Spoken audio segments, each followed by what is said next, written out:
Welcome everybody, welcome to a AffinityPhoto iPad tutorial. This is a really quick tip tutorial on turning a day shot into night. This is where we're going to end up. So as usual, let's get started. Let's delete everything we've got so far. We've got our picture here of our day shot and it is a pixel layer. If it's not a pixel layer and it's an image layer, just come over here on the left hand side to our command, our three dots here, and just come down to rasterize and rasterize that image. Okay, we've already got our pixel layer, so the first thing I'm going to do is come over to the commands and I'm going to go duplicate. So I've got that layer duplicated there. Next I'm going to come over here to our develop, over here to our basics, and I'm going to come down to temperature down here under white balance. I'm going to turn the temperature all the way down so we get a little bit of blue in there. Also going to drop the exposure up here in exposure, not looking too bad at that point. Okay, we're going to hit develop down here on the toolbar, but still not blue enough, so I'm going to come back over here to our layers. I'm going to add a fill layer, so I'm going to hit the plus button and I want fill layer. I'm going to change the color of that fill layer to blue. Back to our layers, and then on the three dots up here, which takes us to our layer options, I'm going to change the blend mode to multiply and drop that to about 65%. So we'll come back down here to this layer here right on the bottom, back over to our commands and duplicate again, and on that layer I'm going to drag it all the way up to the top. So on that top layer now we're going to come back to develop, back to basics, and we're going to come back down to our temperature and go all the way up the other way on the temperature to warm that picture up, and also we're going to bump up the clarity quite high. So that's looking not too bad. So we're going to hit develop on that one. Back to our layers, we're going to come to our plus and we're going to add a mask. So on the little triangle here, click that, just click on the mask down here,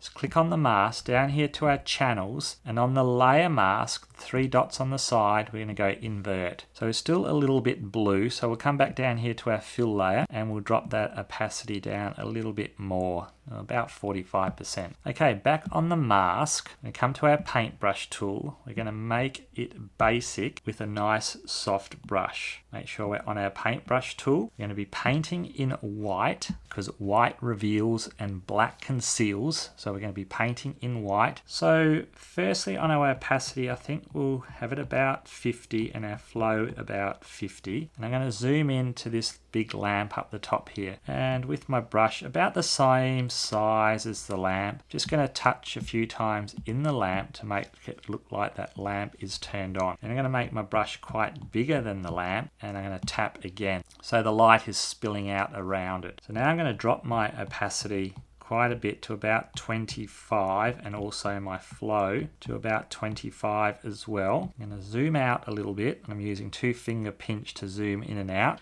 Make my brush a little bit smaller, and just where that, I think that light should be down the wall there, a little bit of light. Maybe drop the opacity a little bit more down to about 20, and a little bit of light on this side, and still going down the wall, a little bit of light where you think that light will be falling, and also on the ground, a little bit of light here as well. Okay, not looking too bad. So we've also got a few other little lights. So right up the top here, zooming in with the pinch effect again, dropping the size of my brush. Flow and opacity is okay at 20, and I'm just going to make it look like that light is on. Make the brush a little bit bigger and tap around it as well, where you think some light would be. Okay, zooming out again and zooming right into the alleyway. You see we've got 3 lights here. So I'm going to drop the size of the brush again. I'm happy with the opacity and the flow. I'm just tapping on those lights as well. Making my brush bigger, tapping around those lights.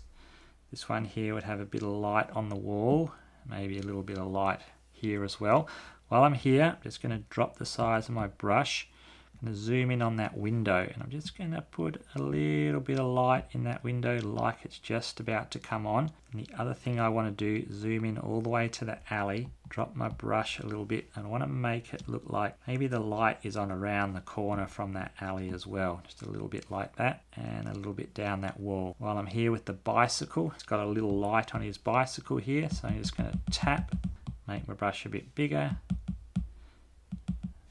a little bit bigger, tap around, maybe a little bit of light on the wheel there. Okay, bring that down, and there's two other little lights over here in the corner. So bring my brush down a little bit, and I'm going to tap on those lights. Still happy with my flow. Brush a little bit bigger, maybe a little bit of light here, and a little bit of light down the sides here, maybe spilling onto the flowers. Okay, one more little thing over here, this windowsill. Just want to make it look like there may be a little bit of a light on in this window. We can always go back to black, paint it out if we overspilled a little bit. Looking okay. And just this top window here as well. I just want to bring that brush down. I'm still happy with my flow and opacity. Just right in the corner here. Make sure we're on white. Just right in the corner here. Again, make it just, maybe there's a little bit of light just spilling out onto that windowsill. Whoops. Undo that, pinch out. Okay, so let's look at what we've got. We've gone from this daylight shot to this nighttime shot. It's one other little trick we can do. We can come over here to our selections and grab our lasso tool. We can just lasso that light there if we want to. We can come over here to our filters, find our blurs. Just with our Gaussian blur, we can just do 1 or 1.2 pixels and hit apply. One finger on the screen to deselect. We can also do that for the light on the ground here if we like. Just put a little bit of a blur on it. Gaussian blur. Again, 1.2 is fine, and deselect. So it's just got that little bit of a blur on the light. Okay, once again, we've gone from our day to our night. So that is just a few quick tips on the iPad from turning day into night. I hope you've enjoyed this iPad tutorial. I hope you've enjoyed these quick tips. If you did, please give me a thumbs up. Please consider subscribing to my channel. And until next time, I will say to you, be brave, go out and do something amazing, and I'll see you in the next video.